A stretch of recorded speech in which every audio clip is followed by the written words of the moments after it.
If you're someone who is trying to put yourself out there to share a message, build a business, make an impact, become a public or political figure, to build an audience, whatever it is that you're trying to do out there, there's likely one thing that is holding you back from success more than anything else. I've worked with a lot of entrepreneurs and creators who are trying to share more content online. They're trying to grow their brand. They're trying to get more visibility to grow their business and everything like that. They want to grow as fast as possible, build as big of an audience as possible, get as many views and as many customers as possible. And a lot of them are starting with a brand new account and a small following of family and friends. And some of them already have millions of followers or have massive businesses. But if there's one thing I've seen that holds everyone back from growing as fast as they could, myself included in this, it's worrying about what people think. And it's holding you back from being fully successful in whatever it is that you're trying to do. So in this video, I'm going to give you a practical guide for how to start thinking through this logically, because this fear of worrying about what other people think is actually completely irrational thought. And so what I'm going to share in this video is 3 new thought patterns that I'm going to give you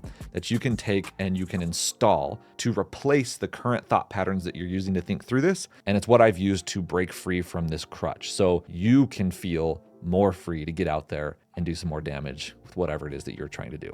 Let's go.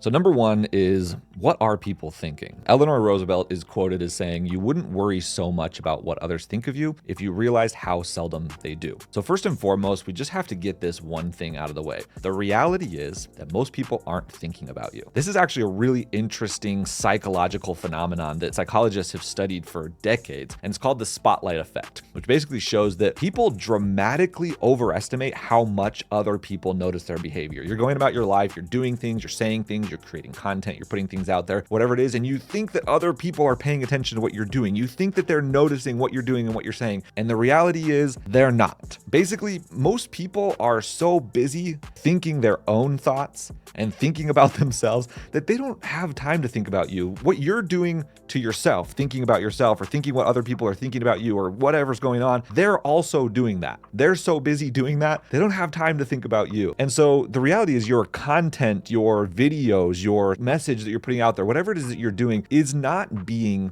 analyzed in depth by everyone else the way that you think it is. You think through your stuff very deeply. You think through making sure that it's done well and everything like that. Other people aren't looking at it that way. At least most other people aren't, because they don't have time for that. They're too busy doing it for themselves. And even if they are thinking about it, which, there's going to be that small portion of the population of people who just have nothing better to do and they're worried about you and they're thinking about you and whatever. You can't really control that. You have to accept that you don't actually know what it is they're thinking. See, whatever you think someone is thinking about you, you're actually thinking about yourself. You completely made it up. You, not them. So this is called projection. And this was actually first studied by Sigmund Freud as a defense mechanism that people use to cope with unwanted emotions or thoughts about themselves. So when you're thinking about what somebody's thinking about you, those thoughts that you're having or that you're projecting on them as having about you are actually things that you're thinking about yourself, but you're projecting on them to avoid the pain of thinking it about yourself. So the solution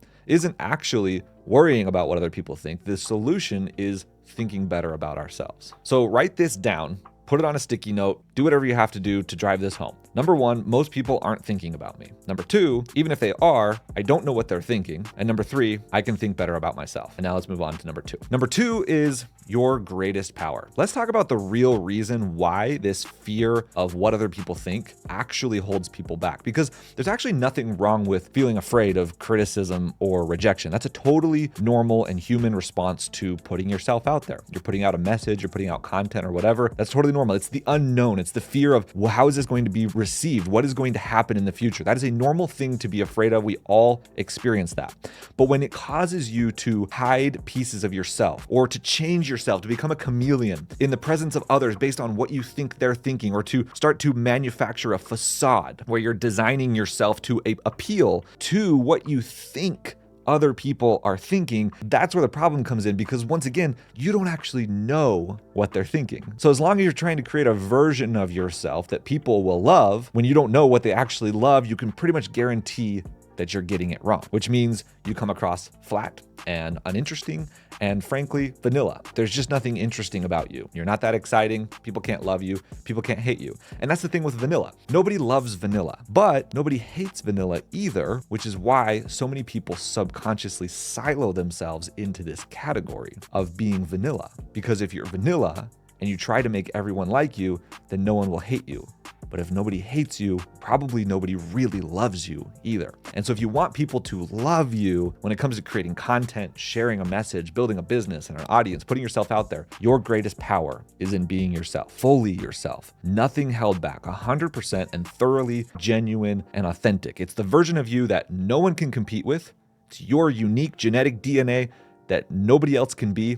It's the version of you that no one can argue with. They can't debate with you and you're just being yourself. And it's the only version of you that people can truly love. Because think about it. If you're playing a character, people love you. Do they really love you? No, they love the character you're playing. So you go throughout life trying to be loved, but never feeling fulfilled because subconsciously you know that the person that they love isn't actually you. So what this means ultimately at the end of the day is that you can't make people love you. You can't control who loves you and who doesn't. And that's the scary part about this is you have to be fully yourself and put yourself out there and then let other people decide. Because trying to control whether someone likes you or loves you or not is complete and utter insanity. We can't control other people. All you can do is be fully yourself, which gives people the chance to actually love you, and then let them choose whether they do or not, which means inevitably that some people will choose to not. So what do you do about that? Well, number 3 is to stop avoiding the hate. I actually saw a very interesting, passionate exchange between two people in a comment section online recently, and these two people were just going at each other's throats, like slinging insults back and forth, typing on their keyboards, and it probably went on for hours about this one silly little thing. What were they arguing about? They were arguing about the placement of the power button on a new Apple computer that just came out. Seriously. You see, there are people who hate Apple for putting the power button on the bottom of a computer. And there are people who love Apple for it. They think it's the best design decision ever and it makes so much sense.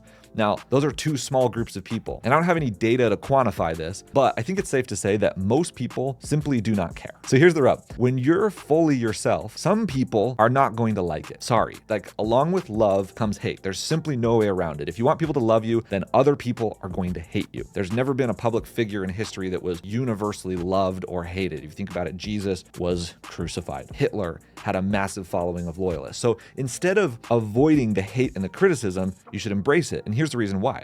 Because if you put everyone who knows you on a large spectrum, the segment of people who hate you and the segment of people who love you are probably both very small.